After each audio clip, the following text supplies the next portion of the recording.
ये जितने राष्ट्र विरोधी तत्व हैं उन सब का चेकिंग हो जाना चाहिए और चेकिंग हो जाने के बाद अभी वो क्या प्रवृत्ति कर रहे हैं इसके बारे में जानकारी हासिल करके उन सब का डिटेल्ड डॉजियर तैयार करने के लिए भी हमने सूचना दी।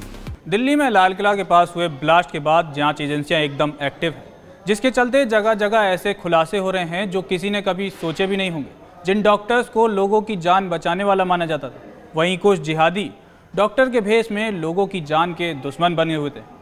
इसी बीच गुजरात की साबरमती जेल से खबर आती है कि आतंकी डॉक्टर अहमद की जेल में कैदियों ने ही जमकर पिटाई कर दी। हालांकि इस पिटाई के बाद सवाल उठने लगे कि साबरमती जेल की दीवारों के अंदर हाई सिक्योरिटी कॉरिडोर के बावजूद ऐसा हुआ। तभी एक नाम चर्चा में आया, लॉरेंस बिश्नोई। जी हाँ, वही लॉरेंस जो फिलहाल इसी जेल में बंद है और जो खुद को कट्टर राष्ट्रवादी बताते हुए कह चुका है जो देश के खिलाफ जाएगा उसे बिश्नोई गैंग नहीं छोड़ेगा।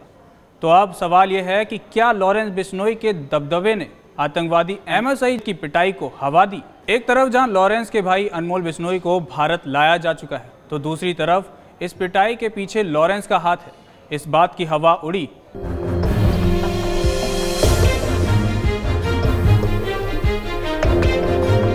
गुजरात की साबरमती जेल से 18 नवंबर की सुबह करीब 7 बजे एक बड़ी खबर आई। खबर थी कि आतंकी आरोपी अहमद सईद की जेल के अंदर ही 3 कैदियों ने जमकर पिटाई कर दी।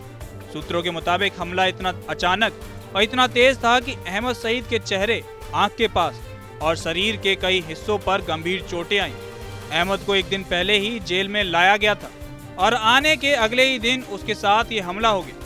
अहमद को इलाज के लिए सिविल अस्पताल ले जाया गया। मेडिकल ट्रीटमेंट के बाद उसे दोबारा जेल के हवाले कर दिया गया। हमला करने वालों में अनिल खुमान, जो कि कागदापीठ थाने का हत्या का आरोपी, शिवम वर्मा, जो कि अमराईवाड़ी थाने का हत्या का आरोपी, अंकित लोधी, जो कि साबरमती थाने का पॉक्सो एक्ट का आरोपी।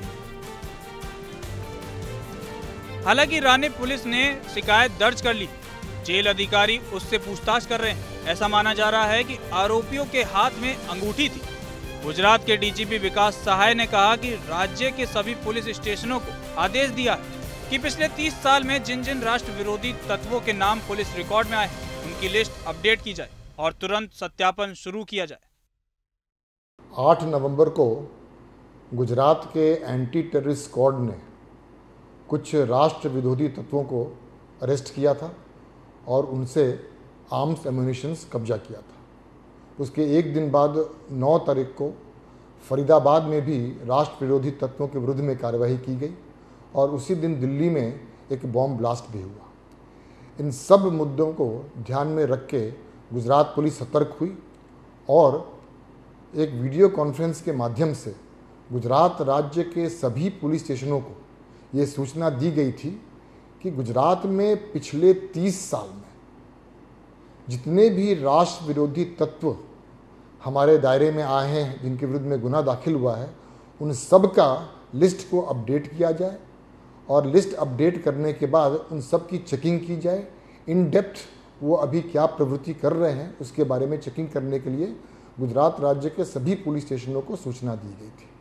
आज हमने गुजरात राज्य के सभी पुलिस स्टेशनों को इसके बारे में फिर से एक सूचना दी है और हमने सभी पुलिस स्टेशनों को ताकीद किया है कि अगले 100 घंटे में ये जितने राष्ट्र विरोधी तत्व हैं उन सब का चेकिंग हो जाना चाहिए और चेकिंग हो जाने के बाद अभी वो क्या प्रवृत्ति कर रहे हैं उसके बारे में जानकारी हासिल करके उन सब का डिटेल्ड डॉजियर तैयार करने के लिए भी हमने सूचना दी है। पिछले 30 साल में गुजरात में ऐसे जितने भी तत्व हैं वो सब की चेकिंग अभी से लेकर 100 घंटे के अंदर पूर्ण करने के लिए गुजरात राज्य के सभी पुलिस स्टेशनों को सूचना दी गई है। कैदियों ने अहमद को क्यों मारा वो अभी तक साफ नहीं हो पाया है, लेकिन जो साजिश इस डॉक्टर ने रची थी उसके लिए मारपीट जैसी सजा बेहद कम है। चलिए अब आपको बताते हैं कि इस डॉक्टर को आखिर क्यों जेल की सलाखों के पीछे भेजा गया है। अहमद और उसके 2 साथियों को गुजरात एटीएस ने इसी महीने गिरफ्तार किया था। ये तीनों आतंकवादी संगठन ISKP यानी इस्लामिक स्टेट खुरासान प्रोविंस से जुड़े हुए थे। अहमद रिसीन नाम का एक खतरनाक केमिकल बम बना रहा था। इन तीनों का मकसद मंदिर के प्रसाद और पानी की सप्लाई में यह जहरीला केमिकल मिलाना था।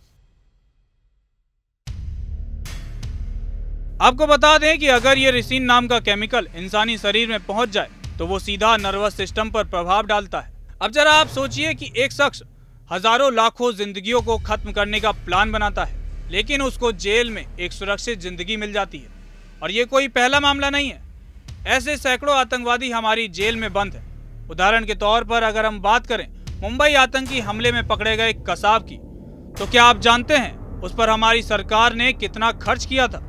2008 में गिरफ्तारी से लेकर 2012 में फांसी मिलने तक अजमल आमिर कसाब पर 31.40 करोड़ रुपए खर्च हुए थे, यानी कि तकरीबन 31.5 करोड़ रुपए।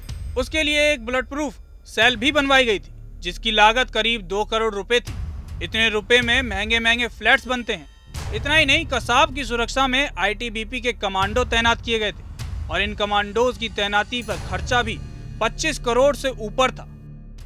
2023 के आंकड़ों के आधार पर अनुमान लगाया जाए तो पता चलता है कि आतंकी वारदात से जुड़े कैदियों पर सालाना लगभग 28 करोड़ रुपए खर्च किए जाते हैं। और जिस जेल में अहमद की पिटाई की गई उसमें लॉरेंस बिश्नोई भी बंद है। इस हमले के बाद एक बार फिर ये दावा किया जा रहा है कि इसके पीछे लॉरेंस बिश्नोई का ही हाथ है, लेकिन अभी तक ऐसा कुछ भी खुलकर सामने नहीं आया है। भारत की सुरक्षा एजेंसियों के लिए एक बड़ी सफलता हाथ लगी है। गैंगस्टर लॉरेंस बिश्नोई के छोटे भाई अनमोल बिश्नोई को अमेरिका ने डिपोर्ट कर दिया है। अमेरिका के डिपार्टमेंट ऑफ होमलैंड सिक्योरिटी यानी कि DHS ने मंगलवार 18 नवंबर को दिवंगत एनसीपी नेता बाबा सिद्दीकी के परिवार को ईमेल भेजकर इसकी पुष्टि की है। अनमोल के खिलाफ इंटरपोल ने रेड कॉर्नर नोटिस जारी किया था, जिसकी वजह से ये प्रत्यर्पण पॉसिबल हुआ। अनमोल बिश्नोई को 2024 में अमेरिका के कैलिफोर्निया में गिरफ्तार किया गया था।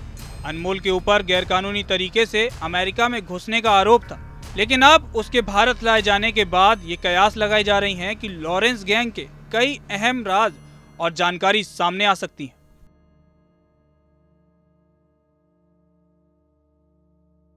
लिहाजा जहां एक तरफ देश की सुरक्षा एजेंसियां आतंक की जड़ों को उखाड़ फेंकने में लगी हैं, तो वहीं जेल की 4 दीवारों के अंदर ऐसी घटनाएं कई बड़े सवाल खड़े कर रही हैं। क्या ये महज कैदियों के बीच हुई झड़प थी या फिर किसी बड़े गैंग के दबदबे का नतीजा?